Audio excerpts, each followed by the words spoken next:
Brendan Davis, and you notice I'm one person. Let me welcome my co-host to the stage, Ying Lee. Oh, she's coming in like Elvis. She's coming in the front. Okay, all right. This is Ying Lee, and we would very much like to welcome our guest. We're in his house, though. Yes. Please, Jesse Appel. Where's that? Okay. Very good. Good to see you. Awesome. So being a podcast, that basically means we're going to sit down and talk for an hour and a half. But we will try to make this as entertaining as possible. Yeah. First of all, Jesse, could you please give us a little bit of a self-introduction? What do you tell people when they're just getting to know you? Sure. So my name is Jesse Appel. Chinese name is Ai Jesse. And I do Chinese comedy. So I originally am from the United States. I moved here in 2012 to learn xiangsheng, the traditional Chinese form of comedy. But also when I was younger in the States, I did improv comedy. I did some stand-up. And so when I came here to China, I started doing all those different styles in Chinese as well. And it just kind of grew and grew and grew and grew until around 2016 when we were able to find this courtyard and open up this theater. And this theater is going to have its 3-year anniversary next month. Awesome. So I know you a little bit because actually I know you a fair amount now for a couple of years because Jesse was, among other things, I started coming to shows here a few years ago, kind of after they were getting going. And Jesse was a guest on my original podcast, which is called Big Fish in the Middle Kingdom. And we talked for probably almost 2 hours. I cut it down to like about an hour and a half. We sat in that back room and we had the tea set and the mic, and it was a very Jesse-style conversation. So I feel like I know a lot about him. What is a Jesse-style conversation? Involving tea. Involving tea. Involving tea and conversations that we may not share with the audience, but for the audience's sake. Yeah. Tell me about your background. How did you, we want to find out how you got here. So let's start with where you grew up and kind of what your early childhood was like and what you were thinking as a kid. So I grew up in Newton, Massachusetts. So it's a suburb of Boston. But in China, people are like, where are you from? I'm like, America. I can't say like Newton. So Newton is the suburb, but also the, Boston area. I went to school in the Boston area at Brandeis University. And starting in high school, I started doing improv comedy. So the improv comedy, performing on stage, no script, no props, get on stage, make it all up. That was the first kind of comedy that I ever did as on stage and performing. But I think I was always kind of the guy that was like trying to tell jokes and make people laugh. And when I discovered the improv comedy, I realized like, oh, I can do this. This is great. This is something I can do, and where I met great friends. And so starting in my freshman year of high school, and then all through high school and all through college, I did improv comedy and did comedy on stage with my performing team.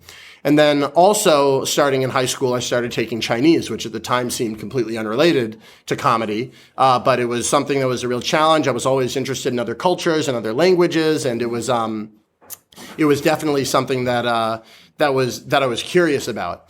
And I never thought they would come together. But then in junior year of college, I studied abroad in Beijing. And while I was studying abroad, it was the first time in a long time that I had not done any comedy, because I was used to practicing with my team every week. And so I started to look into, well, China's got to have some sort of comedy, right? And at that time, I discovered the traditional xiangsheng, so the crosstalk comedy, and the Chinese tradition of comedy, which was so interesting to me. It was really that like breakthrough moment where I was like, how can I take the two parts of these things that I'm interested in and do them both together? And I was surprised to find when I put them both together that there had been like 5 people in the history of this country that had really tried to put the two of those together. So you started learning xiangsheng when you were in the States? No, so I discovered xiangsheng when I was studying abroad here in Beijing. Okay. And then that was my junior year. And then going into my senior year of college, I came back to Beijing to intern actually at the Nature Conservancy. I interned as an environmental group in Beijing. But while I was here, I started doing the comedy. I started doing improv in Chinese, and then I also started to try to learn more about xiangsheng, crosstalk. And a teacher of mine, a man named David Moser, who's a professor at Shoudu Shifan Daxue, I think it's Capital Normal University in English, was one of the first foreigners to ever learn xiangsheng, and he learned xiangsheng back in 1980s and 90s with my master Ding Guangquan and Da Shan and all those people. He was in the first group of foreigners learning xiangsheng. So when I said I'm interested in learning comedy, he said you should learn some xiangsheng. And I was looking for ways that I could do this, and I thought of applying for the Fulbright Fellowship, which is it's a U.S. Government exchange program run by the State Department, where American scholars go to foreign countries and learn about those countries, and then those countries send scholars to America, and those scholars study America. And they don't all become spies. They don't all become spies. No, This is a huge problem because this is like the Fulbright program and these academic programs and Americans studying in China and vice versa is like the best thing we have going on for the cultures. And okay, America and China are huge countries. Maybe there's going to be 1 or 2 spies in there. That's not controllable.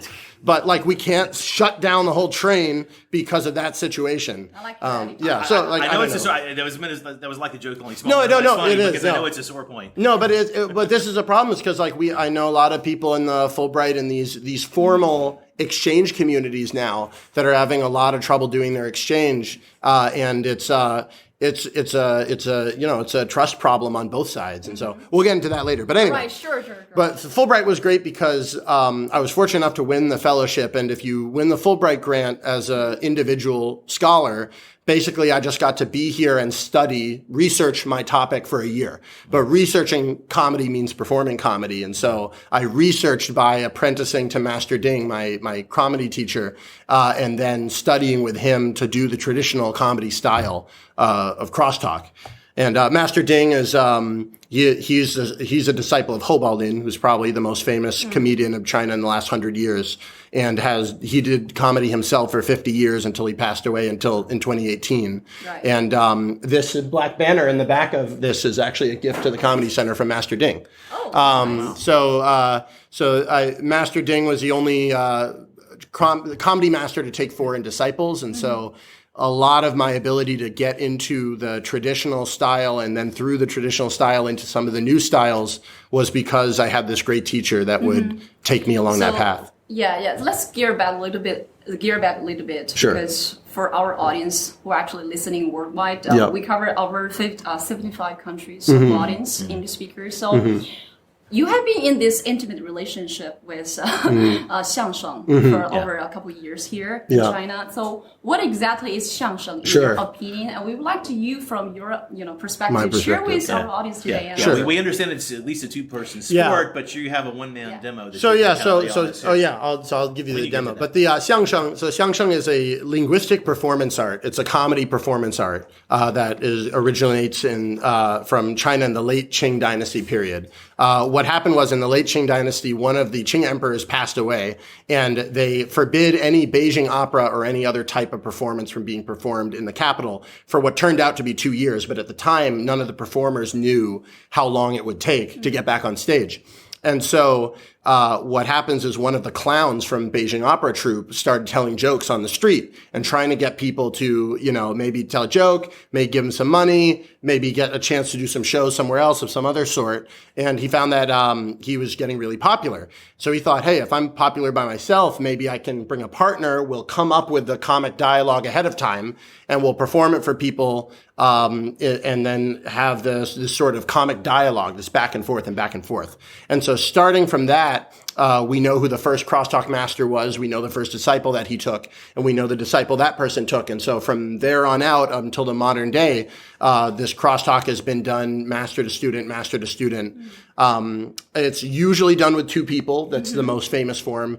There is a single person form, which is super hard to perform because So you're going to do it. I tried doing the single person crosstalk, and it's very difficult. We're going to grade this on the curve. Yeah, we're going to grade on the curve. And then then there's also a group style, which is basically only used at like the government New Year's gala, and it's always horrible. So I've never seen a good group xiangsheng piece ever. Okay. But that's just maybe I didn't look hard enough. Your main role in xiangsheng. So there are 2 roles on stage. There's a joker and a straight man.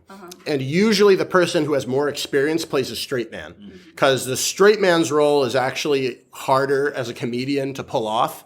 As a performer, there's lots of different ways of being crazy, but then it actually takes this person to stop and connect with the audience, and then be able to use the silence and use the pacing in order to get the audience to actually laugh. So well, that's similar to the Western style where you have the straight man. There's a lot of comedy styles around the world, and since I've come here to China, I've kind of become a little fan of learning about different countries and their own comedy styles. I had a fan once who met me at an event, who's from Ghana. And he said, oh, in Ghana, we also have a straight man joker sort of comedy style. I did that back in Ghana. And so I saw your video doing Chinese crosstalk on the internet. And I said, I could learn Chinese. And I'm like, wow, this story is hilarious. This is great already. This guy from Ghana looked at me and it's like, that means I can learn Chinese. Hello? So, so the traditional style's got a straight man, it's got a joker, and the straight man's not always crazy, and the joker is not always straight man and a joker. The joker's not always completely crazy, and the straight man is not always incredibly serious, but generally that's the kind of vibe. Mm-hmm. And then a show, you go back and forth and back and forth. The crosstalk is a little bit different from stand-up in that in crosstalk people, there are four main skills. They call 说学逗唱. 说 is speaking, 学 is imitating, 逗 is joking, and 唱 is singing. And when a crosstalk audience goes to watch the show, they want to see you be funny by using those skills.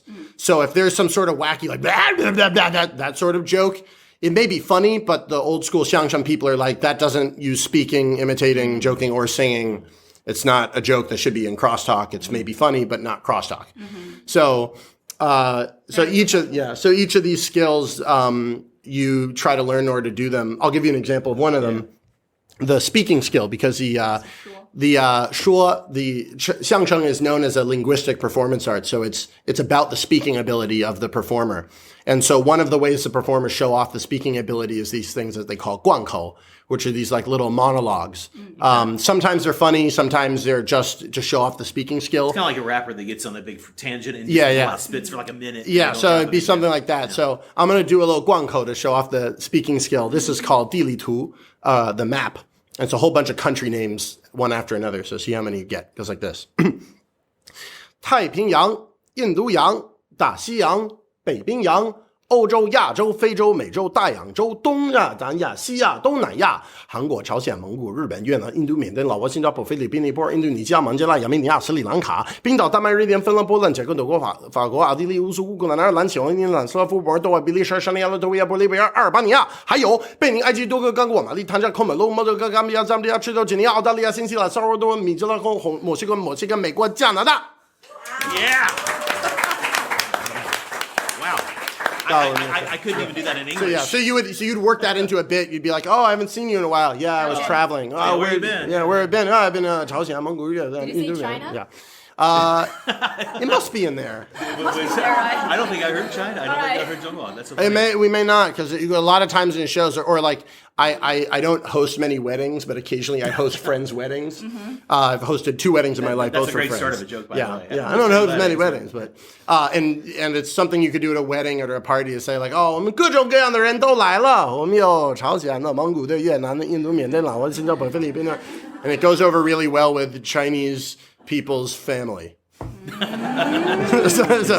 Nice. Yeah. Now, how did obviously the skill and you're always learning and you're always practicing. Mm-hmm. That's an exercise. That's a chop. Yeah. Like if you play another instrument or you a sport, you practice. You start practicing. Yeah, I'm sweating like a hooker in church. Is it just me? Do we want to? We can turn I don't know why it's on 25. We can turn it way down. Is it these buttons? I don't know. College right here. There we go. Sweet. The energy is very up here. That's why. It's very good. Yes. So I was going to ask you. So during the Fulbright. Yes. So that was a 1-year program? Yeah, so it was 14 months technically. I did 4 months of study at the IUP language school at Tsinghua doing intensive Chinese practice, and then then we had an academic year, so 10 months of the academic year. Technically, I was a visiting scholar at Minzu Daxue, but I only went there 4 or 5 times. I was really studying with Master Ding, and every Saturday we would have what he calls a 快乐课堂, like the happy classroom. And him, Master Ding, and his Chinese and foreign disciples, we'd all meet there. Master Ding was like the greatest teacher I've ever had of any subject ever. He was not only really good at teaching comedy, but his skill as a teacher to give you just the right amount of challenge that you felt proud by working hard. Mm-hmm. And if you were good at what you were doing, he expected more of you. And if you were new, he expected less of you, but it felt like a lot to you. So in those early days when I was learning the things like what we were doing with like the guanko or my first pieces, he would give me this piece that piece, and he'd like, try to learn that in a week. I'm like, oh, can I learn that in a week? I don't know, but I'm going to try. And so you don't get all the way there. But if he had given me and then 3 years later, he would give me like a 5-minute or a 10-minute piece. He's like, learn that in a week. Right. And 5 or 10-minute piece at that time, I felt the exact same as I did before. I was like, oh, can I do it? Can I do it? But I had grown as a student from where I could take on the short piece, and it felt like, oh, I don't know if I can do that, but I'm going to try. Yeah. And then later you'd give me 5 minutes or 10 minutes, and I'd be like, oh, I don't know if I can do that, but I can try. And he had taught me to get better to the point I could do that. If he had just given me 10 minutes in my first week, I'd been, you can't handle it. So that show is retired, but it's still available. And when we post this, I'll post a link to that because we probably talk about Dean Lesher we probably talk about him for about 45 minutes. It's like a really great piece of that, and you really go through a lot of detail in history. Yeah. So that'd be a good reference. I'll include that. And I'm curious about how did you convince Master Dean to be your teacher or master? That's where I was going to. I feel like a lot of people are curious. The actual story is a little bit less dramatic than people might think. So Master Ding, I was introduced through one of his former disciples, and he said, "Come to the Saturday Happy Classroom with his other disciples." And so I showed up, and I was blown away by what I was seeing, and I was like, "Oh, this is Chinese comedy." I had no idea this thing existed. I really wanted to study. I really wanted to get that grant, and so I went up afterwards to Master Ding. I introduced myself, and I said, "I'm applying for this exchange program. If I can get the grant, would you be willing to teach me?" And he says, "Sure." That was it. And what I realized later by going every Saturday for 5 or 6 years is that the most amazing thing about Master Ding was not only the fact he did it, but he showed up every week.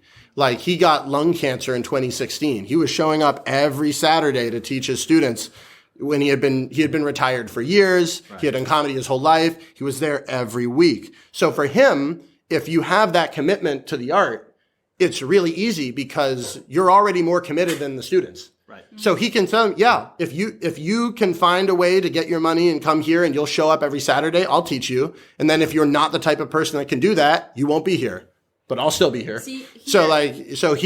His system self-selected only the best people, exactly. Not necessarily the best actors, but the best people, like the people that would work really hard on this thing that none of us made a lot of money doing crosstalk, and none of us saw it's not like 1995. There's no get rich quick or get famous quick thing by doing crosstalk in Chinese.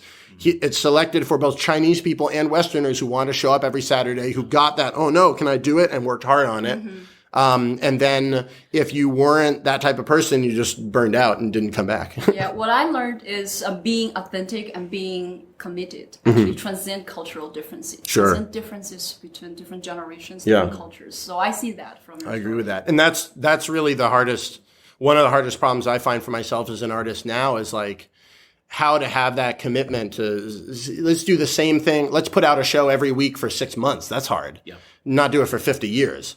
So that to create the same show, whether or not you have the inspiration, whether or not you're traveling, that's really hard. If you do podcasting, you know this. Yeah. Well, it's hard enough just to book the guests, but then you have to have somebody who's interested. And just so everybody knows, we would have, because of the whole where's Waldo of our beginning here. What I didn't tell you was basically we're going to talk about early days, then talk about kind of Jesse's sort of first big breaks here. Mm-hmm. Then we'll take a break where you can all have a drink, have a restroom. He'll make an announcement. We'll come back and we will continue the fun. We'll get into more serious stuff. Yep. And then we're going to talk about stand-up and improv at the back of this, and then do a little improv lesson. So just so you know that we're going to kind of try to include everything that we can get him to talk about in an hour and a half. That's the goal anyway. But I think you had a question about where are we culture. I did a little bit of research about you, about your videos, your funny videos, which you're going to play. I like how funny is in air quotes. Yeah, funny videos. I mean it. Okay. It's like I heard a Southern woman one time giving an insult to another one. She's like, "Oh dear, I love what you're trying to do with your hair." So that's where I'm at. Basically, what I'm trying to convey here is you transform yourself from being a student of xiangsheng into someone who teach kind of comedy culture and this kind of crosstalk thing here in China. So you kind of form a Magic China formula. That's what I done research. Oh yeah, you saw my Magic China Yes, formula. I'm curious about that formula with the cult. Okay. Yeah. So I do the I occasionally do shows in the States at colleges, and the main audience in colleges are half Chinese students abroad and half American students learning Chinese. But it's always the Chinese departments that pay me, so I have to pretend like I'm only performing for American students studying Chinese. So one of the things that I tell them is I have what they call the Magic China formula about how to move to a new country, in this case China, and make it work is whatever you like to do back home plus how it's done in China equals you're the only person in the world doing it.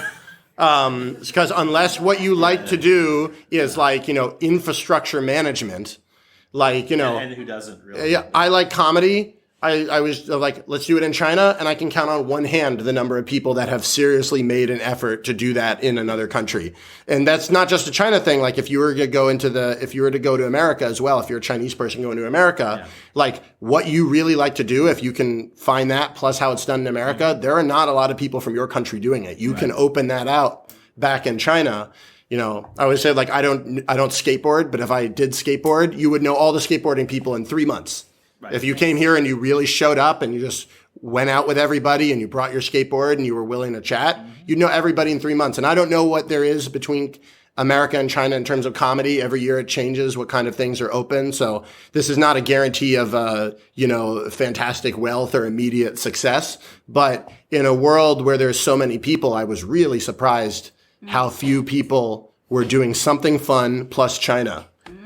Like almost nobody. Did you form this opinion like during your Fulbright or like your early China Day specific? Like how did you? Was this wisdom over like last week? When did you come up with this? I was making a comedy routine where I was taking the funniest Chinglish pictures I had, and one is a picture of me in front of a shop that says "Chief of the International Life" in English, and I was like this, and I was like, what kind of joke can I say to go along with? How do you become the chief of the international life? And I thought up whatever you do plus how you do it in China is equal no one does it. And I got a laugh, but then afterwards I was like, actually, I feel like that means something too. So it was originally a joke and then it became real. Yes. That's been my entertainment career, so, actually. So I learned that the number one formula of being successful in a different culture is to have a formula. Yeah. And you go to articulate. What's your formula? Yeah, I'll tell you later. Oh, it's a secret? Trade secret. Is it an ancient Chinese secret? secret? Have another show. Yeah, okay. Absolutely. Nice. Well, so your early days here, what was it like? I mean, you studied Chinese, you were kind of geared toward this. Was there a lot of culture shock? I mean, what was it like for you to actually be immersed? And when was this? I first came to China in 2010 when I was a junior in college. I had like 2 years of college Chinese equivalent. And so I came and I thought I knew a little Chinese. It turned out I did not know any Chinese. I arrived and I was expecting to hear what I had heard in the classroom. So I was expecting to go to a restaurant and the waitress would be like, 你好,你想吃什么? And then I get there and the woman's just like, 吃什么的? Eyes locked on me. And and so it was basically that, like a lot of Chinese people, they say, oh, I learned a bunch of English and then I went to America or went to England and I couldn't speak. And that was basically what I was like when I first came here. But I was lucky that I had come to learn Chinese. So I took 6 months of intensive Chinese study abroad classes. We signed a language pledge that said we could not speak any English for 6 months. Other than like 3 or 4 pizza nights and calling my parents, I actually kept to that for my time here. And we lived with Chinese roommates. The other students had come to the country to learn the language and kick their own butt, which was good. And after 6 months of learning 100 characters a day and getting tested the next day and learning 100 characters the next day and getting tested the next day, after 6 months of that, I could like buy train tickets. I could get around. I could order food. I feel like I had one way of saying anything I wanted to say. It was not necessarily the best way of saying it. But I could be understood and I had kind of graduated past the, their steps of learning. So I learned a little. And then, when I came back, I knew just enough that when I started learning xiangsheng, I could understand like 30% of the xiangsheng. Wow. And so I would sit there and like listen to the xiangsheng for like 3 hours while my master and his other students did their bits. And originally I was really upset, but my master was like, no, this is perfect. Because he's like, you need to learn how to listen first before you can speak.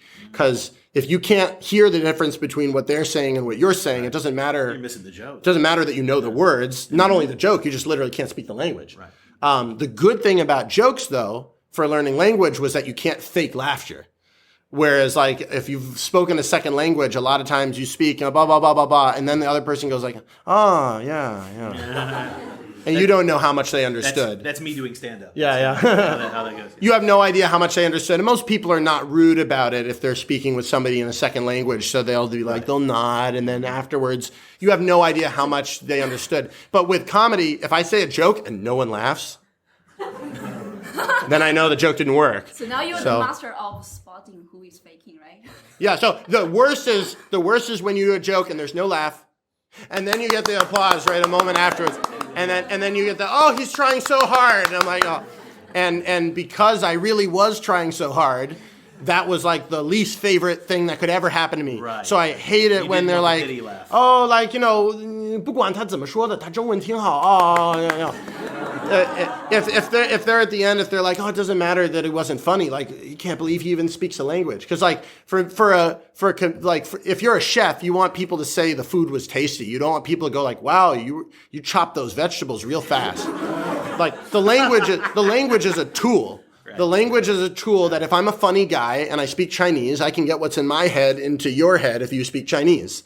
That's what it means. So unless you're doing like, unless you want to bake a good pizza, unless you're the guy that wants to win the pizza flipping contest, it doesn't matter how well you can flip the pizza. Yeah. The technique is just technique, but can you actually connect to the audience? And so if I told a joke and I got nothing, and then one of those, then I knew that I was failing, and it felt really bad to fail, and it felt bad to fail in front of many people. And because China's a bizarre place, I was failing in front of not only 50 or 40 people, but within several months of arriving, I would be doing shows for hundreds of people sometimes. Yeah. So it was, so the good thing is that I felt like doing comedy was a good way to check that ego of, oh, I've gotten good enough. Because even now I'm not good enough to compete with the other Chinese comedians in the Chinese clubs at the speed that they write and at the speed that they perform and make new things. And I'm glad you say this because I'm just going to reject She's question, but it's become popular, I've noticed, among, I don't want to speak for all my foreigner friends, but among many of my foreigner friends who are very fluent. I mean, I have basic DD Chinese, but among many foreigners who've been here a while, they like, oh, Chinese is easy. Oh, Chinese is so it's... Yeah. Chinese is not easy, and it's not easy. Thank you. But it also depends on. Easy for me. I want this on the. I want you to. For the people listening at home, the people in this room probably are the exception to the rule because we're in Beijing. Even for Chinese people, though, it depends it all depends on what you want to do with your language. Because if you're a Chinese native speaker, but I make you do xiangsheng, you will not be able to do it. Right. You won't be able to do it. Right. You may be able to not mess up the grammar. I might mess up some grammar, but like the reason you can do the comedy is because you put time into it. You go up on stage, you work and you rehearse, and that's the same in English or Chinese. So the language is not easy, but if you do the things that make your language better, your language will get better. Yeah. So if your only goal, like if you're an American, you come here and you want to live in China, being able to learn enough to order food and maybe travel a bit might be enough for your life. And if that's the case, maybe Chinese, after a year or two, you're like, Chinese is easy. But it's because you're not trying to do other things. Yes. Exactly. Yeah. Well, I don't know if our audience or listeners have noticed that when we're trying to promote our show, we put how China loves instead of how China works. This is our brand. But the reason why I put it here is I noticed one specific word actually from you. You're basically saying that how can you be angry with someone you're laughing with, right? Yeah. It's very hard. Yeah. I noticed that is a very touching moment when I saw that word, when I hear that. So being in China, so it's probably making someone to laugh, have these burst out laughters.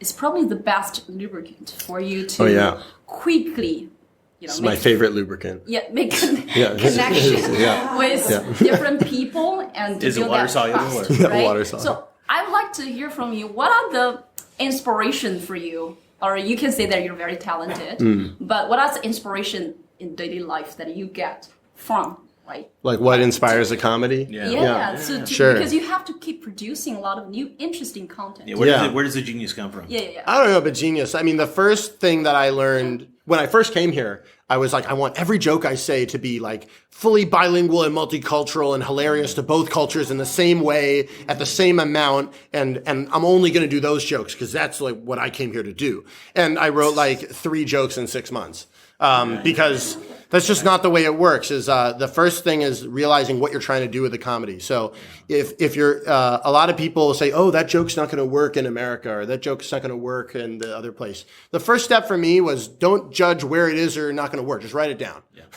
Because write it down first, and then later you'll have this list of jokes. And if I'm doing a Chinese open mic, I'll be like, oh, I don't think that's going to work. I think that might work. I don't know if that's going to work. I think that will work. And then I put the things that I think will work into the set, and we try them. The second step was to just react to real audiences, whether it's people just in regular life, whether it's like we're eating dinner and you laughed, that's real, or whether it's at a show and I did it in a joke and people laugh, that's real. And so for a long time, for many years, I just completely stopped worrying about whether the audience would or would not find it funny, because that's why I do the shows. They'll tell me. Yeah. So people are like, oh, it must be really hard to figure out which jokes the Chinese audience will like. I'm like, I don't really even try. If I think it's funny and the audience needs to have a knowledge base that you're jumping off of. Mm-hmm. So if I'm doing a joke about like 三国演义 or like the Romance of the Three Kingdoms, if I'm doing it in a bar in Brooklyn, I should not expect the audience to know what I'm talking about. But that doesn't mean the joke isn't funny. It just means I'm approaching it from the wrong angle. Mm-hmm. Whereas if I'm doing it here, in China, if I say like, 下个段子跟三国演义有关, people might laugh because they're like, oh, it's funny. The foreigner is talking about the Romance of the Three Kingdoms. So you need to know where you're jumping off of. Yeah. Mm-hmm. But once you have a rough guess, just do it and then see if people laugh. And if people laughed, it was funny, and you can't fake laughter. So that has been, ironically, I haven't rewritten my resume in 6 years because my resume is, here's a video of me actually doing what I say I do. That's it. Perfect. Well, it's good to do that in performing, but yeah. And that is a beautiful segue to what we're going to talk about next, which is your first success with videos. Sure. And like you had enough cultural knowledge to be funny in this language and also to translate to a international culture who wants to know about China. And so we discussed ahead of time. So I'm assuming almost everybody raised their hand. Who knows Jesse's videos? Who's seen him do videos? Okay. Oh, a lot of people are in for a treat because you haven't seen him before. 50%. We actually have 3 things we're going to talk about. We have his first video that he thinks really was the one that broke out. We'll talk about a popular TV appearance, and then after the break, I'll tell you in a minute. I want to tease it. I want to leave a little bit, but we have something no one has seen. Mm-hmm. No one has seen this publicly. So your first big video, Lao Wai style. Yeah. Speaking of context, what's funny? How did this come to be? This shows how long I've been here in China. Know, right? So in 2012, when I first moved here, this was right around the time that Gangnam Style was really big. Gangnam Style. The most heated video. It was huge. Well, it was loved huge. and hated. It was extremely popular in China for like 5 years. They wouldn't stop playing it, if everybody remembers. And if you go on a Royal Caribbean cruise ship, which I have performed on, it's still alive on the cruise ships. Nice. They're still doing Gangnam Style. Well, they're doing the Macarena on the Western They do everything. So anyway, this was back when everybody was making their own blah, blah, blah style. And I had a friend of mine that she always would send me like really bad ideas for things I should do. She would like text me like really like just, she's like, oh, you should write a book that's entirely a tongue twister. I'm like, why would I do that? I don't know. But one idea she sent me is like, you should do a Lao Wai style about Lao Wais in China. And I was like, actually, that's a pretty good idea. You only have to have the one good idea. So so this was, I had made videos for fun since I was a kid. Like I was in high school, I would go to my history teachers and be like, instead of writing a final essay, could I write a rap song about the German unification, and then turn in my rap song about Otto von Bismarck instead of a essay? And that video is online, OVB. Okay. You know OVB, you know me. I'm the Iron Chancellor of Germany. Yeah. You better bring a game if you step to me, because I'm the master of foreign policy. Really bad music video. That's awesome. But I would do stuff like that. And so when it was coming to Lao Wai style, I was like, okay, easy. I wrote the lyrics for the video at a lunch break at IUP. And then it was over Guoqingjie. It was over the national holiday that we had a little bit of a break, and we had one day that was off of classes. So I just asked a bunch of my friends, it's like, show up on campus at Tsinghua, and then we're going to go all around the city filming different stuff and singing these stupid lyrics. And I had no expectations for it. I put it together, banged it together, edited it myself on my computer, recorded it on my computer mic, which the audio quality was not that great, and that's one of the reasons. But I had no expectations for it. I put it up, figured I'd like send it to my mom. And then I just put it up and I forgot about it. And the next day my phone just kept buzzing and I thought my phone was broken. I didn't know why. But it turned out that the video had gone onto the front page of Youku and had gone viral. And so we had there was about 500,000 views in the first 2 or 3 days on the Lao Wai style video. And then it was really funny because there was a point, if you went on Baidu, I was trying to show my friend, I went on Baidu, there was a point on the Baidu search, if you search up Lao Wai, the autofill result was Lao Wai style.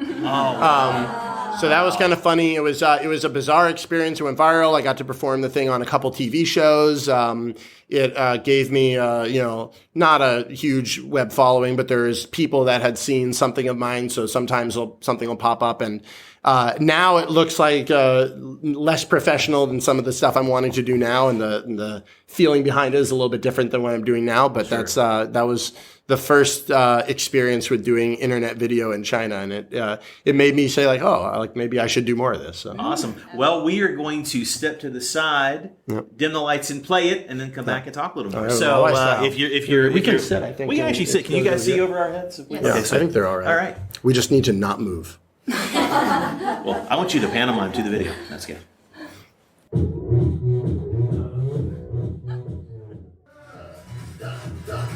大哥是老外 style， 大哥老外 style。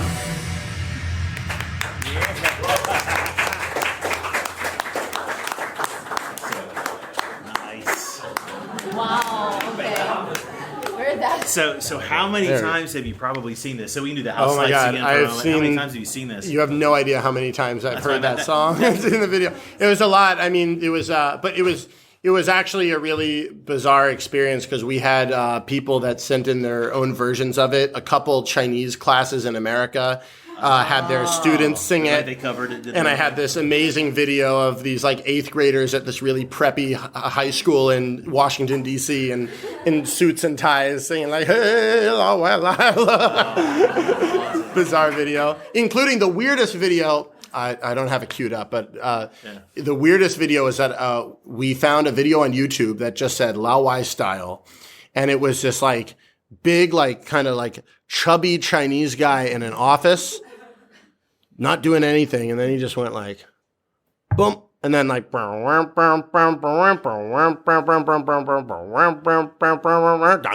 Wai style. And he like dubbed the whole song, just like mouthed the whole song with just a blank stare into the camera. And I'm like, who is this dude? Like, we have no idea who he was or why he did it. But that's the pretty gangster fun of the internet. So it was a great experience. I mean, especially now that I try to make things, I feel like the mission of what I was trying to do with the video is very similar to the mission I'm trying to do now. Bring people together, make them laugh. I think stylistically, this would be a lot harder for me to do now because like, back then, I feel like I was like really excited to go out and meet lots of new people. I just arrived. And now I'm like, I've lived here a long time. I have like a different persona. But this is a lot easier for most of the Chinese audience to understand. So part of my challenge is like, how do I capture the energy from that when it was authentic? Where now I'm not like, hey, la, la, la, la. It's not the way I live now. But what's the equivalent of that now that's kind of real for me now? That's what I'm trying to find out. So Right. Yeah, so he's going to set up the next one actually answers that, like how you evolved, you know? Yeah, but I have a very serious question. Oh, very serious. You can answer with serious jokes. Very serious jokes. Like this right now. Last season with How China Works, we did produce a particular week of episodes called Decoding Chinese Communication. And that part we talk about jokes and talking about the jokes really having cultural differences. That's something that I'm very, very much interested in asking about. Sure. You try to start to, of course, there's a lot of jokes are kind of like, transcend cultural differences, but how do you actually navigate that particular thing? Because one thing, very funny, indeed not funny in a different culture. Sure. Well, I feel like a couple things are just normal. So in every culture, the first step of making people laugh is make them comfortable. So if your audience is like, if you're nervous and the audience can feel that you're nervous, there's no way to make them laugh. It doesn't matter how good your jokes are. It's just not going to work. So whether it's in real life or whether you're actually performing for an audience, if you want to make people laugh, the first step is you've got to be comfortable. So this is one of the reasons why it's hard to make people laugh in another country, is that it's very difficult to get comfortable in another culture. Right. But if the other people feel that you're trying too hard, it doesn't work. And so that's one of the first steps, is if you're trying to communicate with people and you're like, why aren't they laughing? Is it my jokes? Am I saying the wrong thing? Usually they're picking up energy, and the energy is nervous energy, or you're worried, or you may even have bad body language. If they don't feel you're comfortable, it's really hard to make people laugh. The second thing is you need to people say that laughs across different cultures. I think a lot of times they say culture, but really in their head they mean countries. Like, I don't ask people what their passport is before I tell them a joke. Like, it's not what your passport is doesn't really matter. What language you speak doesn't even necessarily matter. What matters is your life experience. So I have a joke that I do that I had done a translation of a Mitch Hedberg joke where he talks about he's a joke where it's like a banana.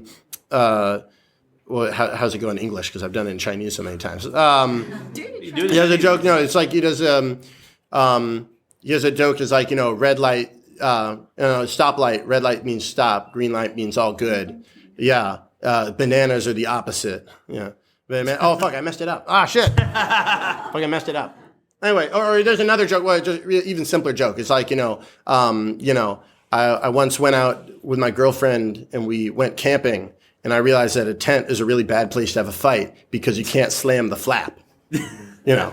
So so you can't slam the flap. One, that's kind of funny in English, just linguistically, but it's also logically, if you know what a tent is, and you know what fighting with your girlfriend is, and you know what slamming a door means, you get that joke. Yes. So it's just a matter. There's a few requirements there. Yeah. So I'm not saying every culture in the entire world understands what a tent is. There are probably some tribes in New Guinea somewhere where they don't have tents, but I don't know. I'm not asking. I don't check what. I just say when it comes to culture, it's just ask, does Chinese culture know what a tent is? If it knows what a tent is, then I can probably make that joke. Now, there are some like fighting with your girlfriend jokes that may be culture specific, that this is how you would fight in this culture versus in that culture. That joke may be harder to get across. But what we do know is that it's not because you have a passport or because you speak a certain language that you do or don't get the jokes. So I have like a little stupid Venn diagram of like things that the Chinese culture knows, things that the Western culture knows, and anything that overlaps you can joke about. Nice. So give us an example, please. Well, just thinking like I do a lot of jokes about me being a language learner here. Like Chinese people don't have the experience of being an American coming to China, but they can experience the human element of being in a new place for the first time. Not knowing if people are understanding you. They can kind of have that from their own experience of trying to learn a foreign language, or even just say like, I miss my family. They miss their family. They don't need to miss them in the exact same specific way that I miss my family. You can get at the emotion there. If I tell a joke that's really specifically about like that only people from like Newton North High School will get about living in China, then yeah, they might not get it. But that's not because they're Chinese culture. Like people who went to Newton South High School wouldn't get that joke. Right. So when I say they mean countries, a lot of times people say countries when they mean cultures. The other thing is that there are multiple cultures within any given country.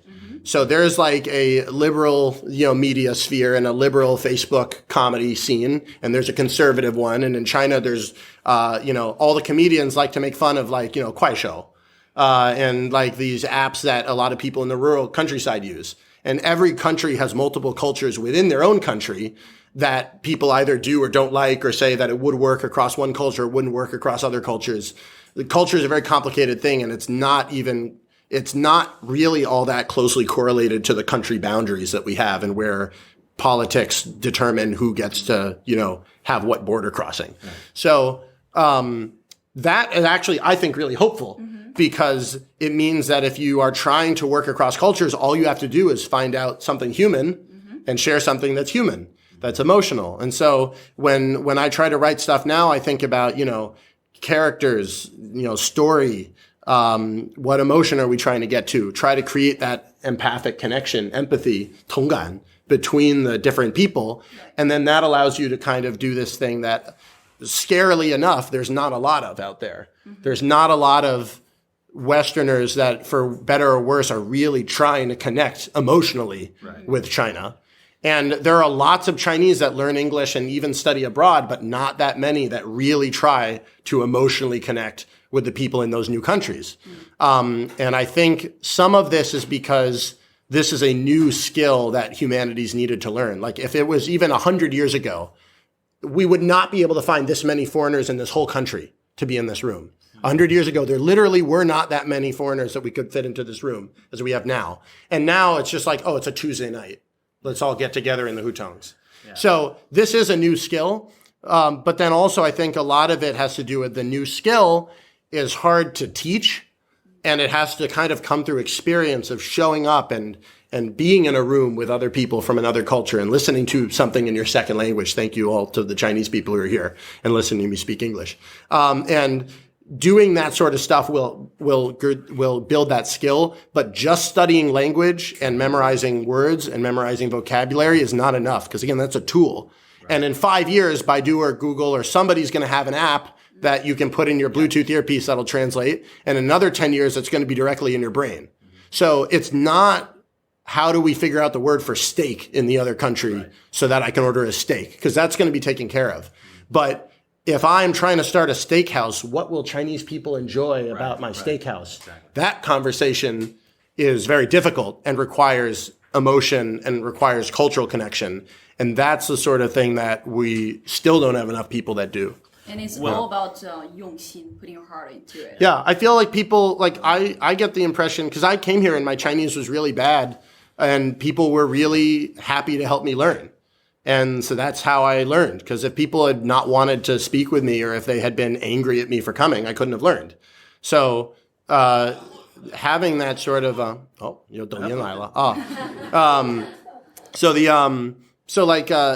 I think that people can tell how you go about doing things even before they see what you're doing.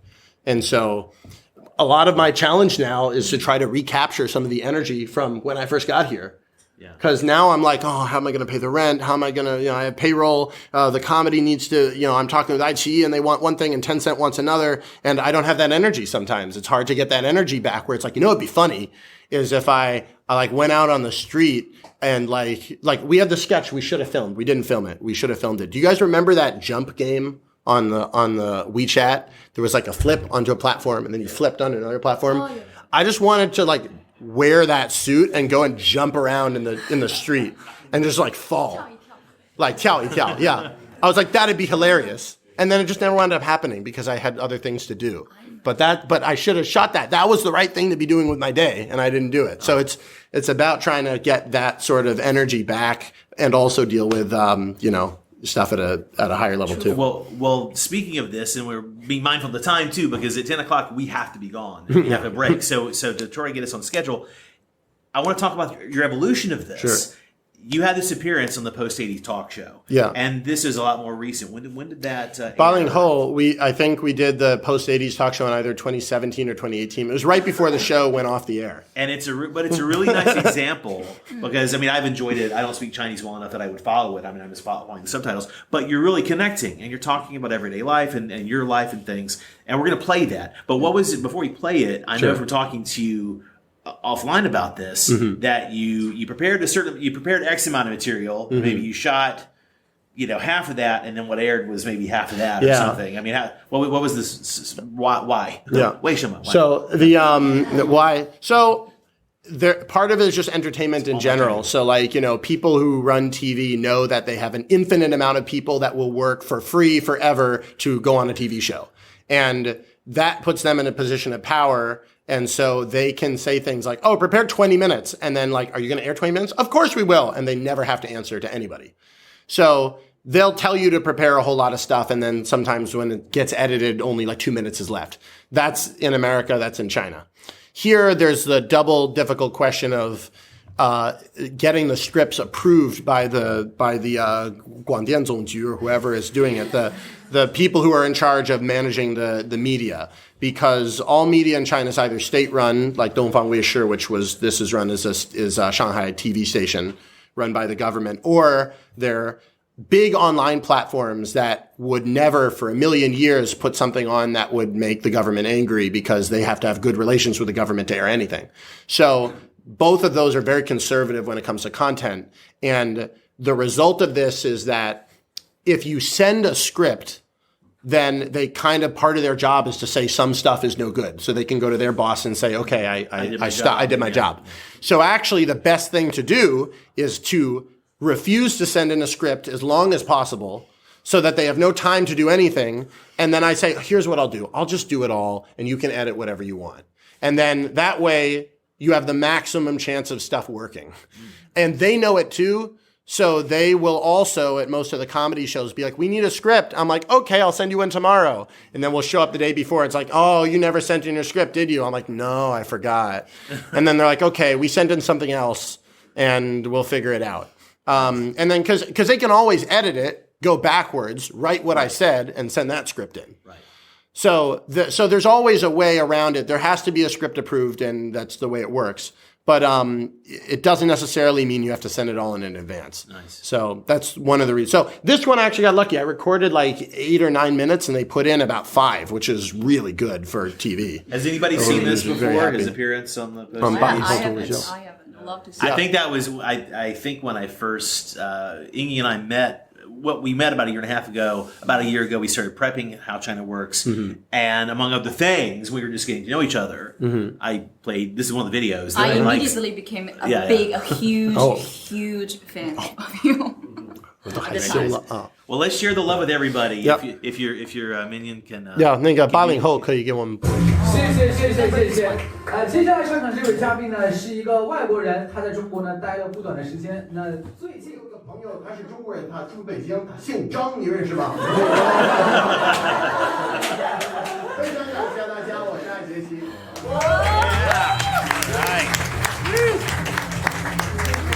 All right. Very nice. Well, we are going to have a quick intermission. Jesse's going to make a few announcements, and we'll do a tight break because we got a full show. We're going to take a 5-minute break, 5-minute and 3-second break. I'm going to keep the time tight. 5 minutes and 3 seconds. But before that, a couple things. One, we have the Hutong has a bathroom if you need to use a bathroom, just right out there. 2, we have a bar out here if you want to get some drinks, support the place. Our rent is very expensive. Please buy drinks. 3, we have a ticket giveaway, 抽奖.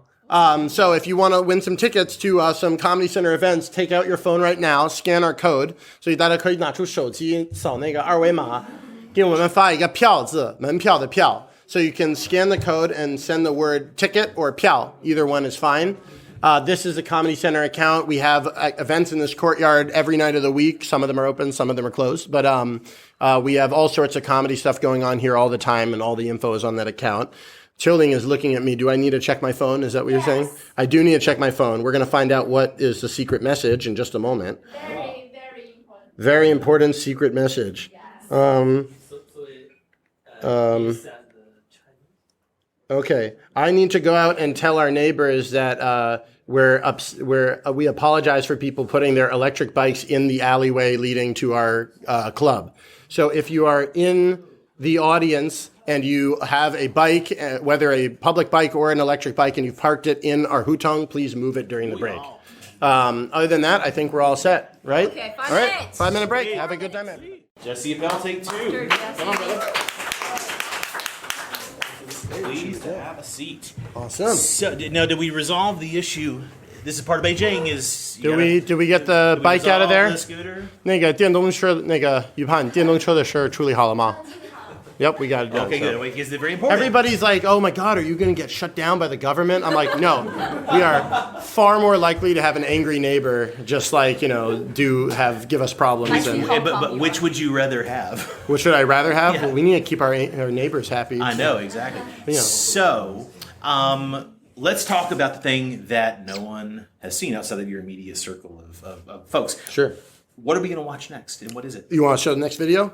So, so you guys in that last, well, bring it back to the stand-up. So one of the things that we've been trying to do recently is work with like a real media company to get our own show. So this comedy center, every Friday we have Chinese language improv shows. And that improv troupe also has directors, actors, writers. We're improv people, so we can write a little, we can act a little, we can shoot a little, we can edit a little. And so we basically have put together a pilot of our own TV show, which is a little bit like the Western show Key and Peele. In Chinese, it's called 黑人兄弟, which is a funny translation. So the goal of this is to be able to have work with a little bit of a bigger budget and make sketch comedy. In Chinese, there's not really a good word for sketch, but you would just call it 短视频. So like, 短戏 or whatever. And the video that we have is part of a 22-minute pilot episode that we've written. And the script for this video I wrote myself. And it's based a little bit off of that story that from one of the stand-up pieces that I've done, but I won't tell you too much. So this is we worked with the company, which is the same company that does so we worked with them on making this. Basically, we did all the work, they put up the money, and we're trying to sell it together to start one of those places. So nobody can film any of this because we're not allowed to share this yet. Yeah, so phones have to. 所以手机一张照片都不拍 ，OK？ 所以要不然我不能给你看了 ，OK？ If you're listening to the audio, this is going to be like you're not going to hear anything. This is where we're going to put in like yakety sax or something for 2 minutes. Exactly. Yeah. Okay. Okay. 可以了。哇。到这儿了，可以停了。Yeah. Wow. Well. Anyway. That's too funny. Yeah. So. Well, so for the people who could not see this, who were not in this room, there was a dragon. There's very high special effects. Yeah, but seriously, that was hilarious. Thank you. That was really. You guys like that? Wow. Nice job, man. Nice job. So.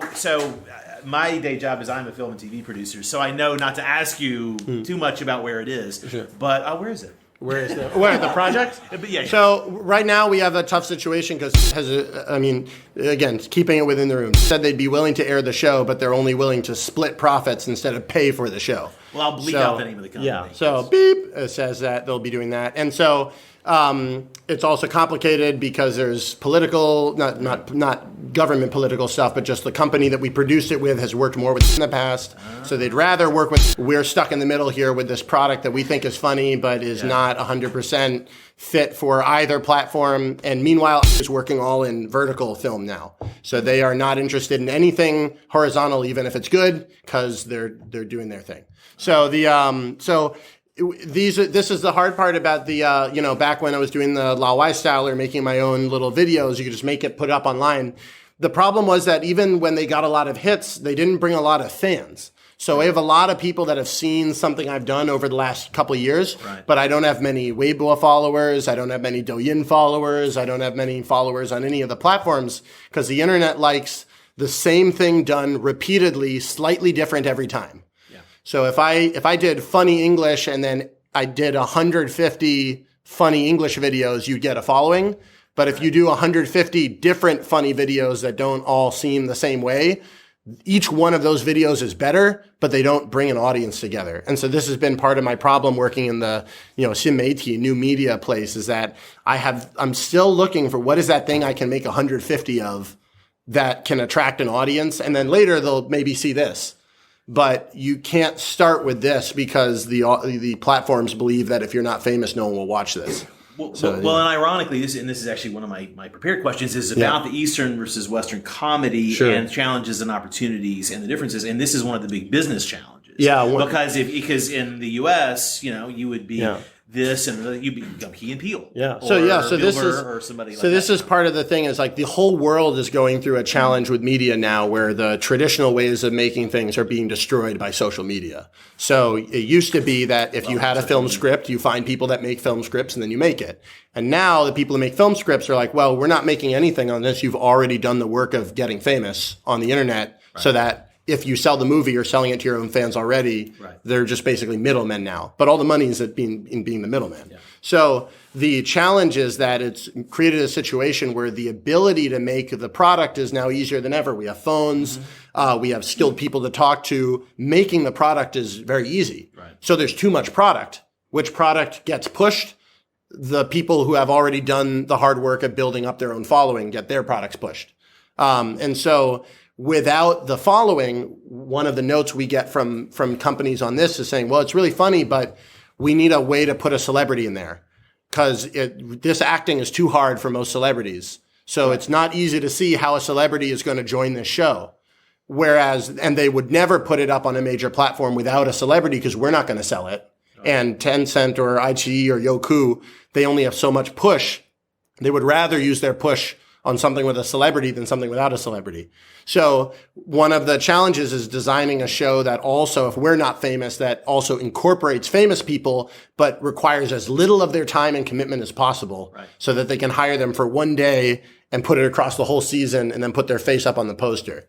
So that's probably not all that different from the West. And it's actually the Key and P model, because nobody really knew them. I mean, they were known in the industry, but they weren't stars. But that show wouldn't have gotten made here. Exactly. Right, they would have gotten people to But then the double challenge here is that on the social media front is that in America, for instance, if you put a video on YouTube, YouTube has transparent numbers and you get paid by view.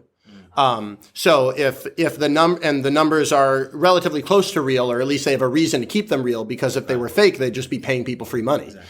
But none of the Chinese platforms, Douyin doesn't pay you by hit. Tencent sometimes will pay you by hit, but you need to know Tencent or know iQIYI or know Youku and have a signed agreement to get paid anything. Right. So in this environment, there's no reason for the numbers to be real. And the reason is because the model for making money is entirely through advertisement. So if what Tencent wants is not me to get paid for a show. Right. What Tencent or iQIYI, I'm just using, what the big media companies would rather have is, I have an investor who wants to sell wine. And then I make a show about wine and traveling in wine country entirely to sell my own wine. And then I don't need money from Tencent for hits, because I'm selling wine. That's the reason that I'm doing this whole project. And I almost sold that show in American reality TV about 10 years ago. So if you had celebrities drinking wine, that would probably get on the air. Right. So it's a challenge for us as comedians, because on one hand, we want to be funny and make stuff that we really like.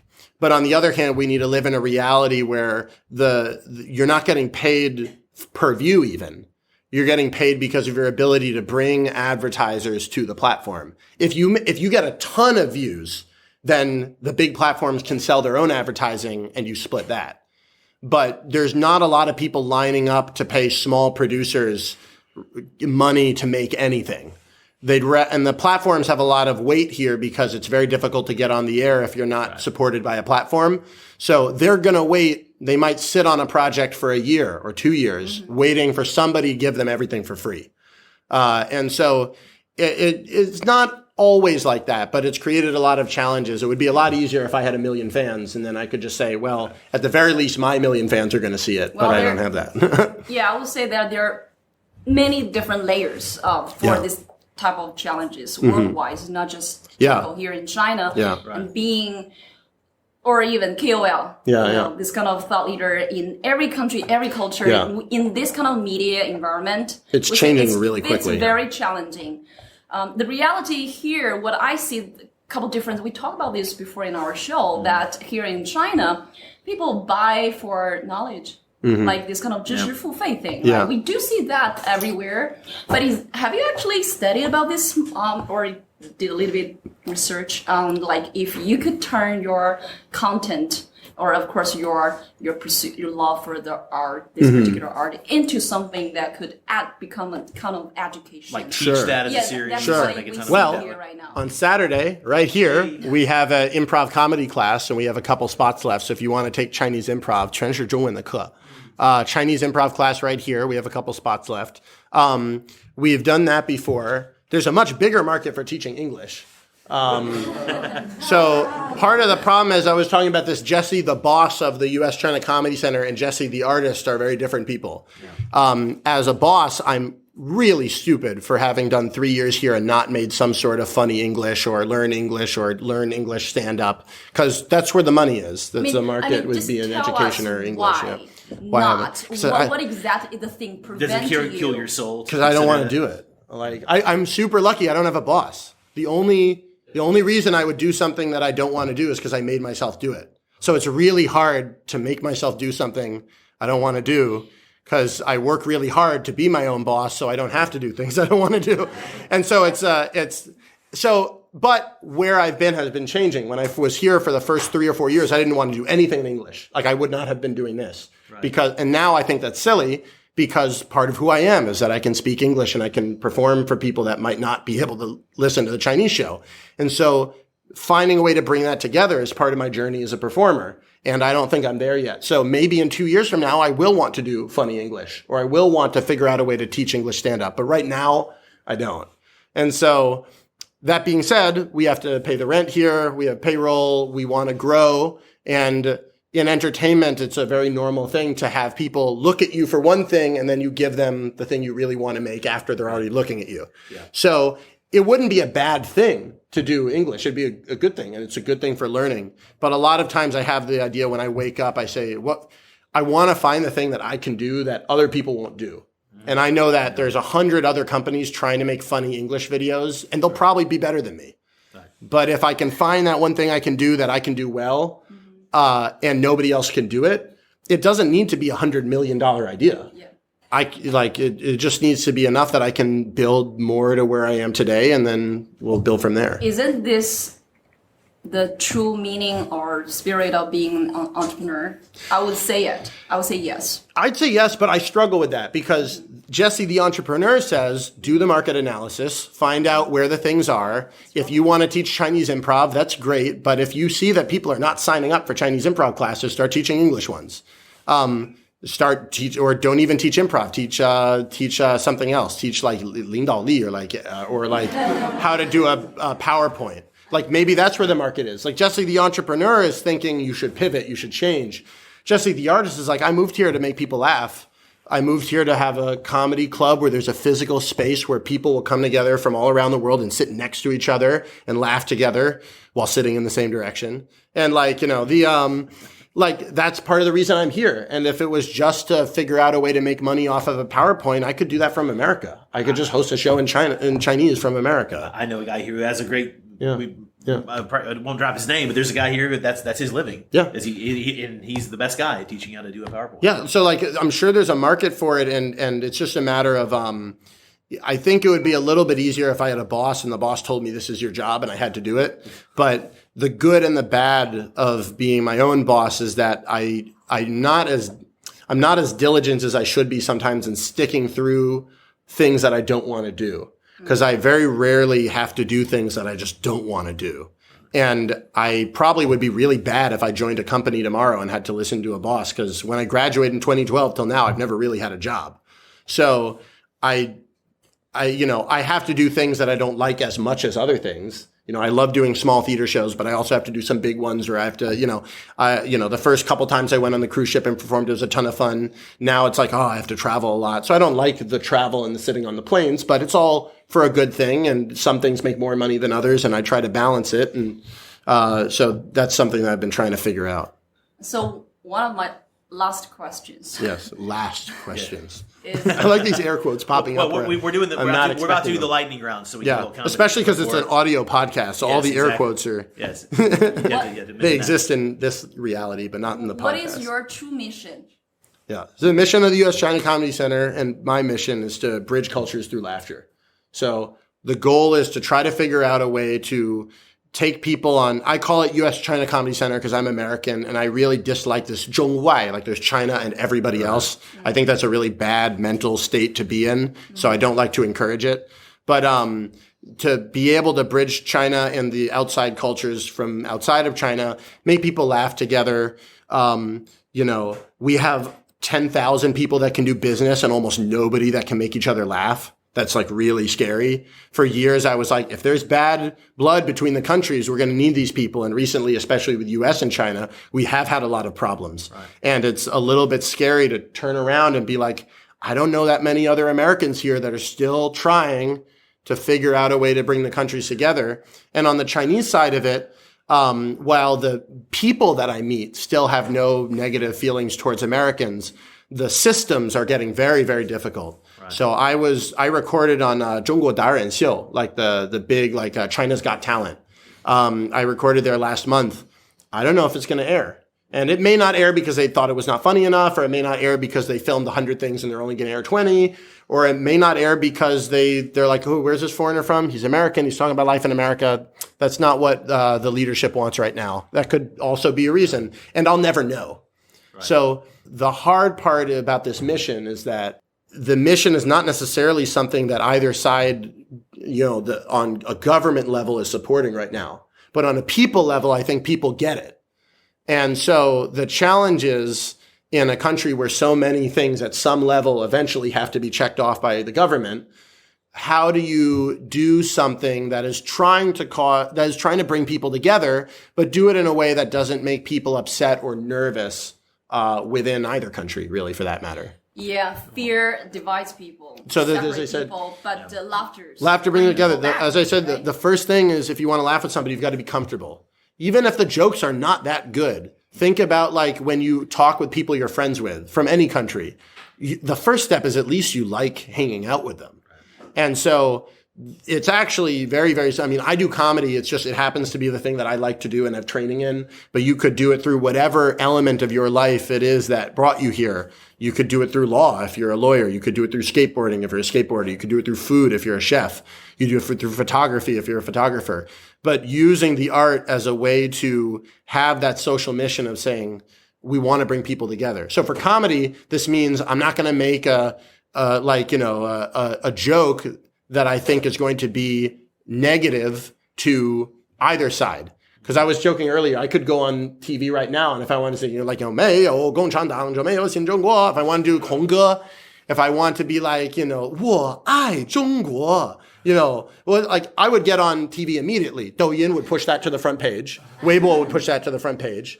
There are a lot of people who are literally sit there every day looking for ways to put that stuff on the front page. It wouldn't be that difficult to get on the front page. Now, would it mean anything? I don't know if it mean anything, because I do love China, but it's not because 我爱中国.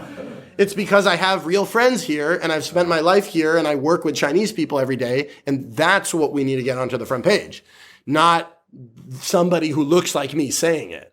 Right. So that's the challenge is you have a lot of things that look like successes but aren't. And then I think sometimes here maybe I'm too hard on myself. I say, we have a small theater and it's not completely full today. I'm doing a bad job, but that's probably also not true. There's some sort of in the middle that we're trying to find, and then and we have to make a living too because I don't have enough money to do this for fun. Well, speaking of, we don't have enough time to do all these questions we have, but I want to ask you. I want to ask you a last one before we do the little improv demo, which is. What is the best advice you've either been given about China or that you give other people? Like something that's really that really sticks with you. Whether understanding, existing. For learning the language, I would say what Master Ding told me about listening is really important. Because not only the language, but also just culturally, if you're not listening, there's no amount of speaking skill that can make you a good communicator. We do improv. The first skill we teach is listening, because you have a lot of people whose head moves quickly, but that they're not playing this scene with this person today. Right. So listening, and if you are truly trying to listen to the other person, if you say the wrong thing, you'll notice, because you're listening and you're watching, and you'll say, oh, I'm sorry, did I say something that offended you? And then you can talk about it, and we're good. The problems come when both sides are not listening, and they say things that offend people, and then we go home, and then we're like, oh, that guy was an idiot, or that guy was an asshole, and we never talk to each other again. So if you listen, you'll be able to solve a lot of the problems.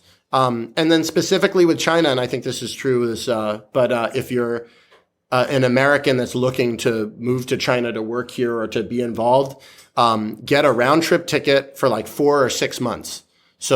But don't apply for a job in China from America or from anywhere else, because it's not the way things work here. Right. So that's not how China works. Hey.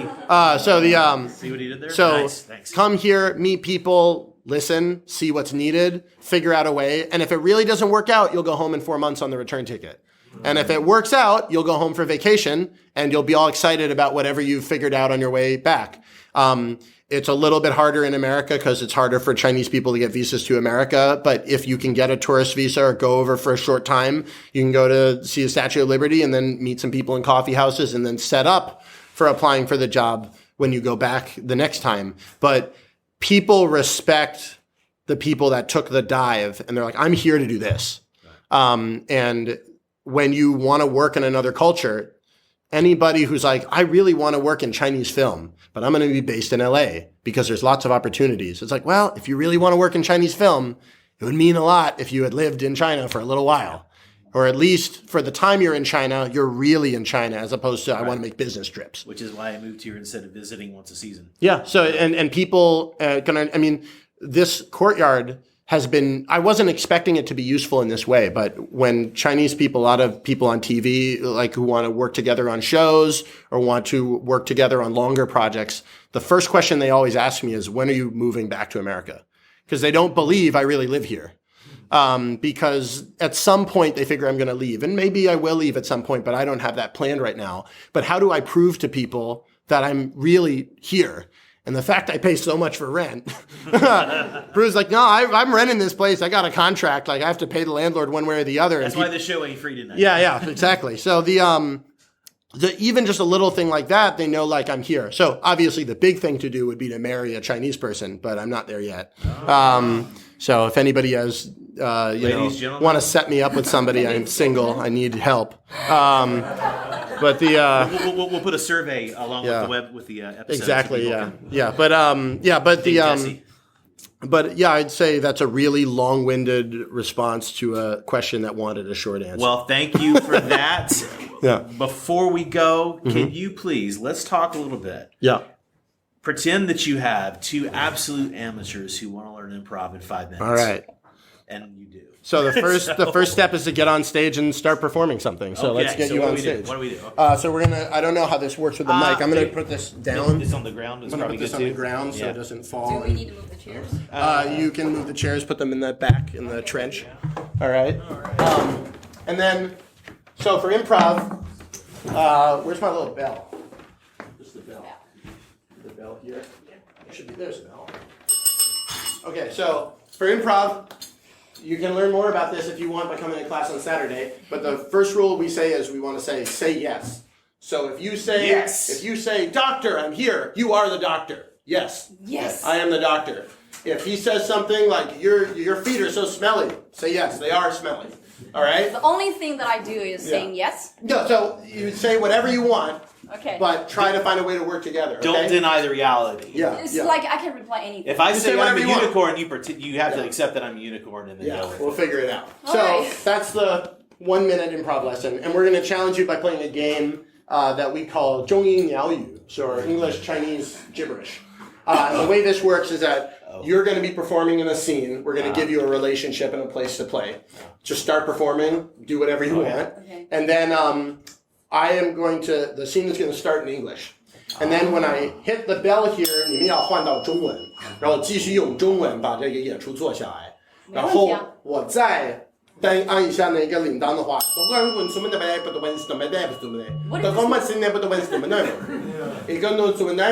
then it goes back to English. Okay. So the second thing is, the third one is a different language. Gibberish. No language. If you speak Korean, don't use Korean. It should mean nothing. but it should sound like language. So don't go, Mr. Minemanom, I ain't going to assume you went Amazon.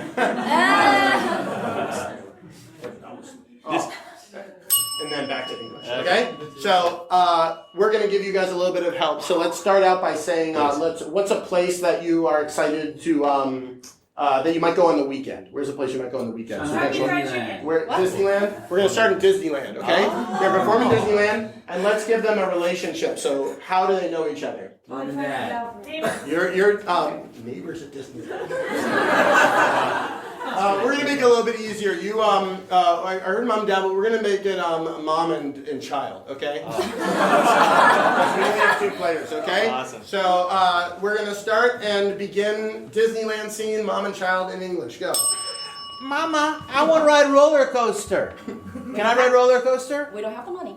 But we're at Disneyland. Why can't we ride the roller? How did we pay for Disneyland? You know, it's economic recession. 中文。现在都为什么2090年了，为什么2011年了，我没有钱。我不会说中文，妈妈。你的中文很好。哦，now you gibberish. 那不然就中文，我就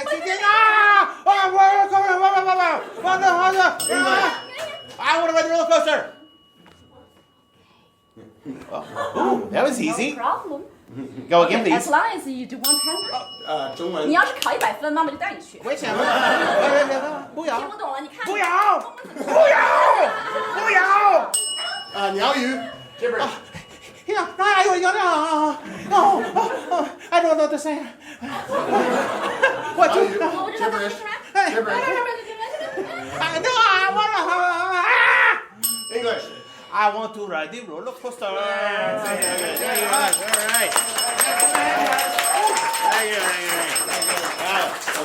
Nice. Well, thank you. We will say Now you, yeah. thank you so much, Jesse. Appreciate it. Thank you Big so hand much. of applause for our guest, Jesse.